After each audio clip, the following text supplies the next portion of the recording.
Good evening, Excellencies. Myself is Rakesh R.D. Bansal. As usual, आप लोग जानते हैं मुझे, मैं भी आप लोगों को जानता ही हूँ, कोई बड़ी बात नहीं है। खैर, हंसी मजाक यूँ ही चलती रहेगी। सबसे पहले तो मैं आप सब लोगों को आपकी सफलता पर शुभकामना दे दूँ।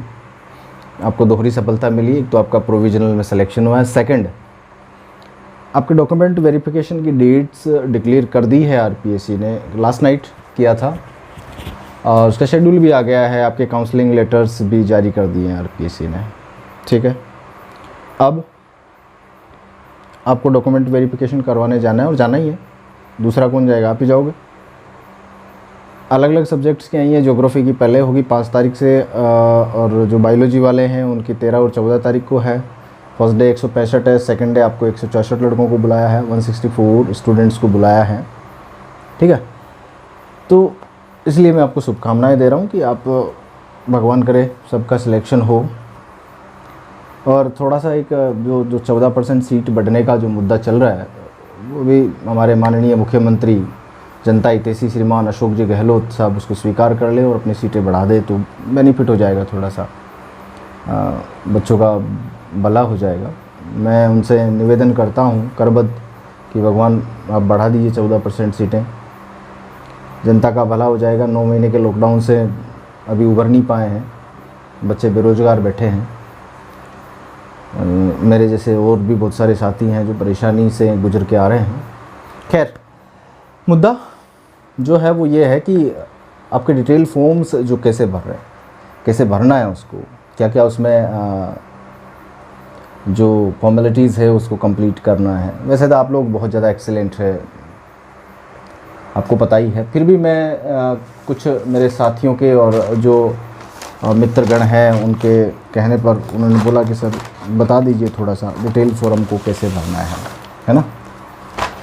देखिए, आप उसको डाउनलोड कैसे करना मैं वो बता देता हूँ। आरपीएससी की साइट पे जाइए और आपका जो सब्जेक्ट है उस सब्जेक्ट के हिसाब से आप उसको जो डिटेल फॉर्म का जो कॉलम है ना, जो लिंक दे रखा है उस पर जाके क्लिक करिए। आपका फ़ोन, आपका जो रोल नंबर और जो डेट ऑफ बर्थ है, उसके बाद में जो कैप्चा भरना है उस कैप्चा को भर के आप उसको डाउनलोड करना है और लीगल पेज पर डाउनलोड करना है।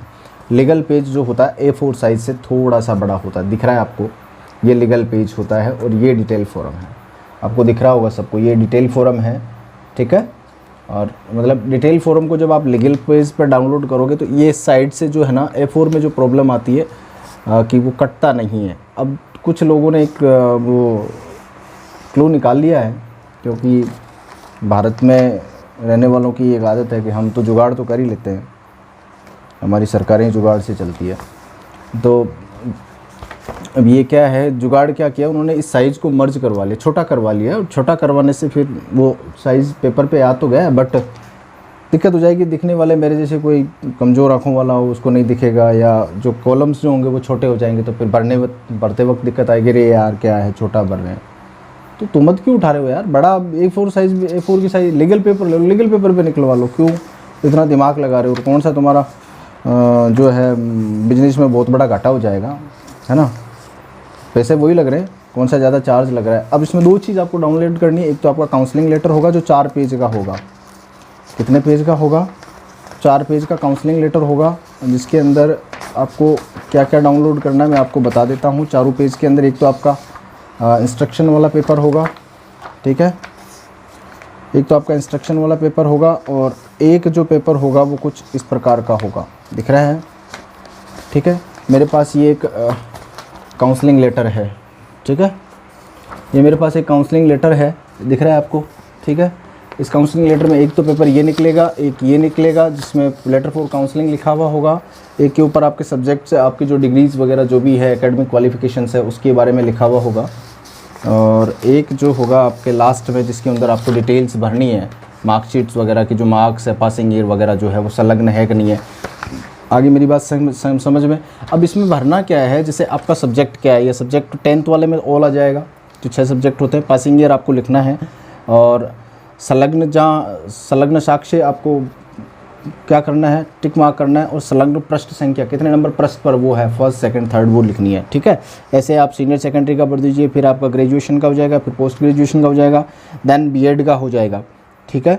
अगर एमएड है तो एमएड आप दिखा सकते हैं, इसमें दिखाने की आवश्यकता नहीं, वो आगे वाले कॉलम जो आगे वाला डिटेल फॉर्म में आएगा वहाँ दिखा सकते हैं, ठीक है। मेन यही आपको जो डॉक्यूमेंट्स है वो मांगे जाएंगे वहाँ पर। आगे मेरी बात समझ में, ये आपके एकेडमिक डॉक्यूमेंट्स होने चाहिए। उसके बाद में विस्तृत आवेदन पर हस्ताक्षर कर पूर्ण प्रविष्टियाँ कर दी गई है, ठीक है। यस करना है, टिक मार्क हाँ करना है, ठीक है, हाँ लिखना है।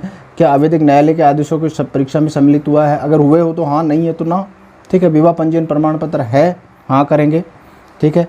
राजकीय सेवा में है और आपने एनओसी लिए तो उसका भी हाँ या ना में जवाब देना। जन्म दिनांक सहित संतान संबंधी शपथ पत्र प्रस्तुत किया है, तो ये मैं पहले से ही बोलता आ रहा हूँ कि आपको एफिडेविट बनवाना है संतान संबंधी, लेकिन कुछ लोग नहीं मान रहे थे, झगड़ रहे थे कि नहीं आवश्यकता नहीं,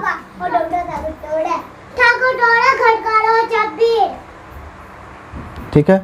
संतान संबंधी मैं पहले से ही आपको बोलता आ रहा हूँ कि जो संतान संबंधी कॉलम नंबर 6 जो है वो देखिए, एफिडेविट मांगा गया है तो आपको एफिडेविट बनवा के ले जाना पड़ेगा। किसको बनवा के लेके जाना पड़ेगा, वहाँ जाकर दिक्कत होगी। मैं आपको अभी और बता रहा हूँ, कई लोगों के साथ हुई है प्रॉब्लम, हम लोग जब पिछली काउंसलिंग में गए थे तब।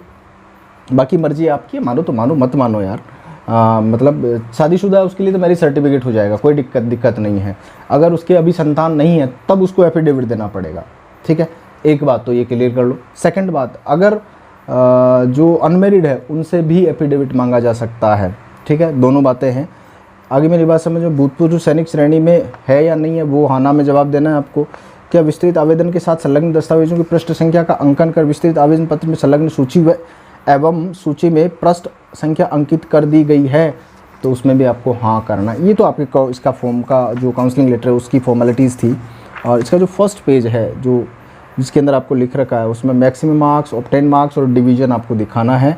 बाद में नीचे वाला जो कॉलम है वो खाली छोड़ना, केवल आपको एज लिखनी है। आपका एज वाला जो कॉलम है ना, इस एज वाले कॉलम में खाली एज लिखना है, बाकी पूरा कॉलम आपको खाली छोड़ना, कुछ नहीं करना। वो उन लोगों का काम है जो सबसे आपके क्या करेंगे, डॉक्यूमेंट वेरीफाई करवाएंगे, उन लोगों का काम है। अब आते हैं हम लोग डिटेल फॉर्म पर। मैं हालांकि थोड़ा सा फास्टली बताऊँगा क्योंकि वीडियो लंबा नहीं बनाना चाहता, आपको देखने में भी थोड़ी दिक्कत होती है, देखते तो वो नहीं, पूरा देख लिया करो, है ना। और दूसरा जो काम है वो भी कर ही दिया करो, क्या बार बार कहना पड़ता है मुझे, लाइक शेयर सब्सक्राइब। शेयर तो करो, तो आपकी मर्ज़ी है, लाइक सब्सक्राइब तो कर ही दो। कौन सा आपको पैसा लग रहा है, कौन सा मेरे को चार्ज मिल रहा है यार, बस ठीक है। अब देखो, आपको एक डिटेल फॉर्म पे चर्चा करवाता हूँ। ये है आपका डिटेल फॉर्म, ठीक है। वो भी लीगल पेज पे आएगा। किसके ऊपर आएगा, लीगल पेज पे आएगा, क्लियर। 50 रुपये का पोस्टल ऑर्डर भरना है और लोक सेवा आयोग के सचिव के नाम से उसको क्रॉस करवाना है, क्लियर।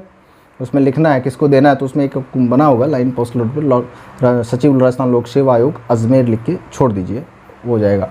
आपको एक फ़ोटो चाहिए नवीनतम, हस्ताक्षर करने, और हस्ताक्षर आपको कैसे करने हैं यहाँ पर, मतलब आधे हस्ताक्षर आपके फॉर्म पे होने चाहिए, आधे आपकी फ़ोटो पर होने चाहिए, है ना। जो फोटोग्राफ है आपका ऑटोग्राफ फोटोग्राफ के साइड में, ठीक है। आधा ऑटोग्राफ फोटोग्राफ के साइड में, आधा फोटोग्राफ पर, ऑटोग्राफ विथ फोटोग्राफ, ठीक है, ये देना है। अब पहले कॉलम में रोल नंबर है, पता है आपको। आवेदन पत्र क्रमांक, आपका एप्लीकेशन नंबर भरना है। मेरिट क्रमांक खाली छोड़ना है, क्यों मेरिट क्रमांक आपके पास है ही नहीं, खाली छोड़ना है। पोस्टल ऑर्डर का नंबर जो पोस्टल ऑर्डर पे लिखा हुआ है वो भरना है। विज्ञापन संख्या क्या है, एडवर्टाइजमेंट जो नोटिफिकेशन है उसकी संख्या डालना। पद कोड, उस विज्ञापन संख्या में देखेंगे आपके पद का कोड क्या है, पद का नाम क्या है, व्याख्याता लिखेंगे, विभाग का नाम माध्यमिक शिक्षा विभाग, ठीक है, ये लिखेंगे।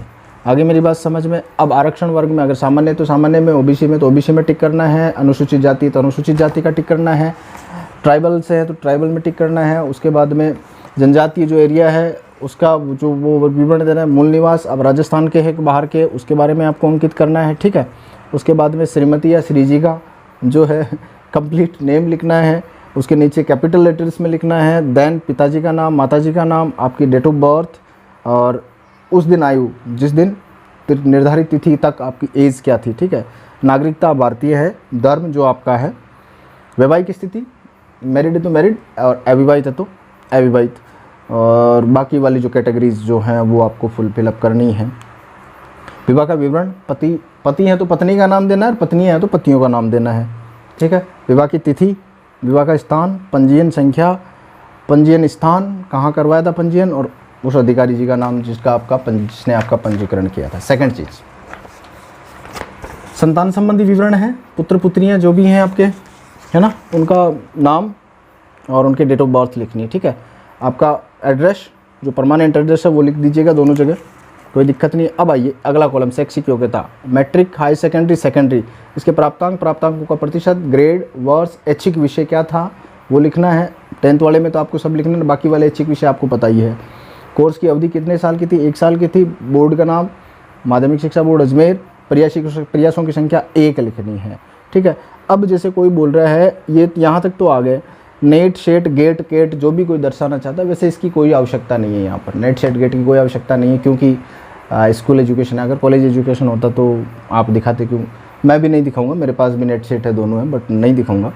बीएड तक आप दिखा दीजिए। अन्य कोई डिप्लोमा जो आपके पास है तो वो भी आप यहाँ पर फिलअप कर सकते हैं। आपके पास कोई भी हो, जैसे RSCIT हो गया, PGDCA हो गया, कंप्यूटर से रिलेटेड कुछ हो, या अदर जैसे आपने किसी ने MSc कर रखी है वो लिख सकता है, या किसी अदर सब्जेक्ट में MSc है तो वो भी उसके बारे में भी जुड़वाना चाहता है वो अपने डॉक्यूमेंट्स को तो जुड़वा सकता है, ठीक है। अगला देखिए, इंटर्नशिप इसमें लागू नहीं है, छोड़ना है खाली। रजिस्ट्रेशन विवरण, मेडिकल काउंसिलिंग खाली छोड़ना है, कोई मतलब नहीं है इसका। संस्था का नाम ये भी खाली छोड़ना है, ये भी खाली छोड़ना है, ओके। अगले कॉलम पर आइए। अगला कॉलम ये है कि यदि आपने पूर्व 13 दे की सूचना से भिन्न कार्य कार्यरत है तो उसका विवरण देना है, ठीक है। 13 जो बिंदु था उस बिंदु का, जैसे कि भारत शासन द्वारा सभी वर्गों के अभ्यर्थियों आर्थिक परिपत्र दिनांक, सॉरी ये नहीं है, 13 जो बिंदु था ना, अगर आपको राज्य की सेवा वगैरह के अंदर हैं तो वो NOC से संबंधित है, वहाँ पे NOC लेना, उसका वेतनमान वगैरह आपको दिखाना है। यदि आप अधिकतम आयु में छूट जाते हैं तो हाँ करें, तो ठीक है। और प्रमाण पत्र सहित प्रावधान का उल्लेख जिसके अंतर्गत अब आप आयु सीमा में छूट जाते हैं वो उसके बारे में लिखना है। जब आप SC के हैं, OBC के, जनरल है, महिला है, विडो है, PH है, जो भी हैं उनके बारे में आपको जानकारी देनी है। अगला जो है आपका विशेष योग्यता अनुभव, वो PH वगैरह वाला, या इसके अलावा जो है जैसे कि आपके PH क्या, इसके अंदर जो विशेष योग्यता जिसके पास कोई सर्टिफिकेट हो, जैसे स्टेट अवार्ड है, नेशनल अवार्ड है, कोई प्लेयर है, या कोई C सर्टिफिकेट जिसने ले रखा हो, या कोई आर्मी का कोई सर्टिफिकेट, मेडल वगैरह उनको मिला हुआ हो, तो वो इसके बारे में उनका विवरण देना है। यदि आपने कोई रिसर्च काम किया तो वो भी अगर आप इसमें दर्शाना चाहते हैं तो दर्शा सकते हैं। कभी आपको सज़ा मिली हो, किसी एग्ज़ाम में आपको ब्लैक लिस्टेड किया हो, उसके बारे में भी आप इसके अंदर कॉलम नंबर 6 में लिख सकते हैं। और इसके बाद में ये जो आपका शपथ पत्र है, इस शपथ पत्र को आपको हस्ताक्षर करके लेके जाना है। अब आइए संलग्न की सूची में। संलग्न की सूची जो है थोड़ी सी विवादित रहती है लोगों के बीच में। पहला अंक है अंक पत्र मैट्रिक का, यहाँ लिखेंगे जारी क्रमांक, जिस दिन वो जारी हुआ था उसकी संख्या नीचे लिखी हुई होती है, डेट, ठीक है, और उसका क्रमांक ऊपर लिखा होता है। और संलग्न संख्या आप 1 लिखोगे, कितनी, जितनी संलग्न कर रहे हैं। जैसे 10th की आप एक मार्कशीट जारी कर, एक ही संलग्न कर रहे हो तो 1 लिखोगे। उसका प्रमाण पत्र भी आपके पास 1 है तो 1 लिखोगे। जैसे हायर सेकेंडरी का किसी के पास, किसी के साथ हायर सेकेंडरी का वो आया है ना, सर्टिफिकेट भी साथ आया, और जो क्या कहते हैं उसको अंक तालिका, जिसको आप मार्कशीट कहते हैं, मार्कशीट भी साथ आई है, तो उसमें भी आप 1-1 लिखते जाओगे। जैसे आप इसमें जाओगे BA BCom के अंदर तो अंक पत्र आपके 3 हो जाएंगे यहाँ पर, क्योंकि फर्स्ट ईयर, सेकंड ईयर और थर्ड ईयर 3 होंगे। और किसी के बैक लगा हुआ है या किसी के कुछ है ड्यू, तो वो टोटल जब लगाएंगे तो उन टोटल को काउंट करके लिखना कि टोटल कितनी है आपके पास, किसने इम्प्रूव करने के लिए किया होगा या कुछ जो भी है।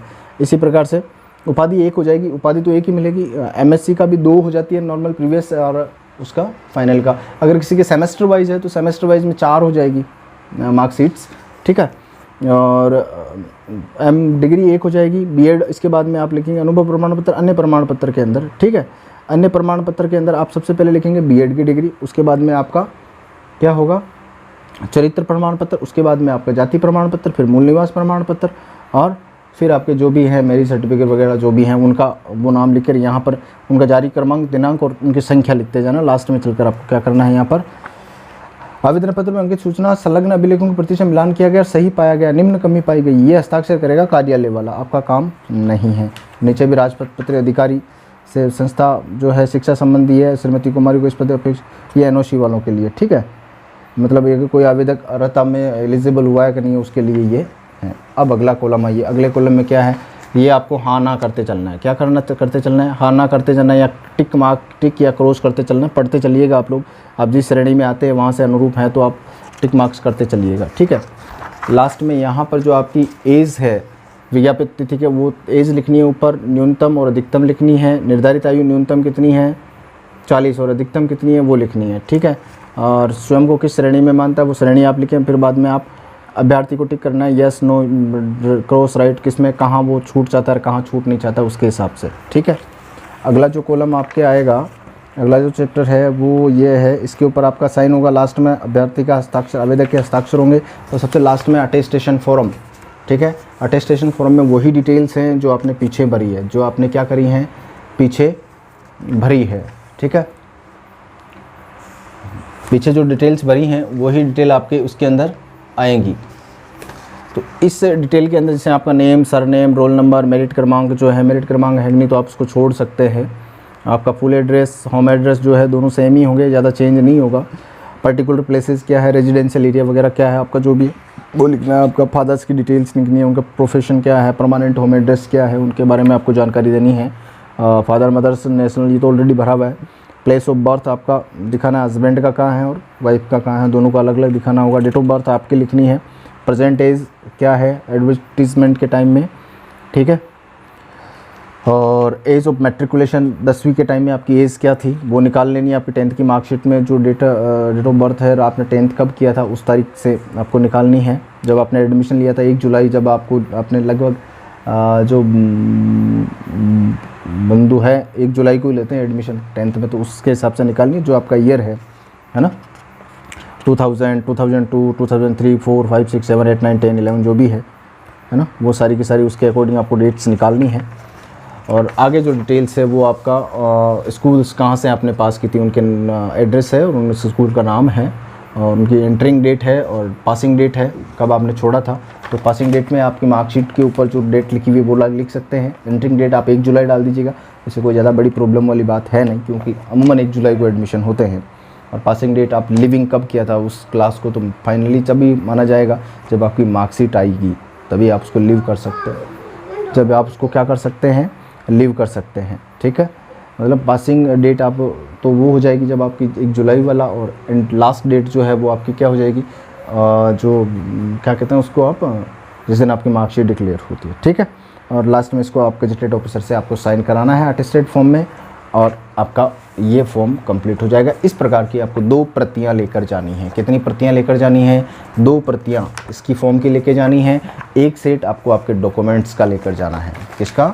1 सेट आपके डॉक्यूमेंट्स का लेकर जाना है। ज़्यादा घबराने की आपको आवश्यकता नहीं है, नॉर्मल काम है, आपका डीवी हो जाएगा। और भी कोई दिक्कत है तो इस वीडियो के जो डिस्क्रिप्शन है उसमें मैंने मेरे मोबाइल नंबर भी दूंगा, और आप उस पर मेरे को व्हाट्सएप पे कनेक्ट हो सकते हैं, और व्हाट्सएप से आप मेरे से कुछ जानकारी लेना चाहते हैं और मैं हो सके मैं आपको जानकारी दे पाऊँ तो भाग्यशाली रहूँगा कि मैं आपकी कोई हेल्प कर पाता हूँ। बाकी धन्यवाद। Okay, thank you.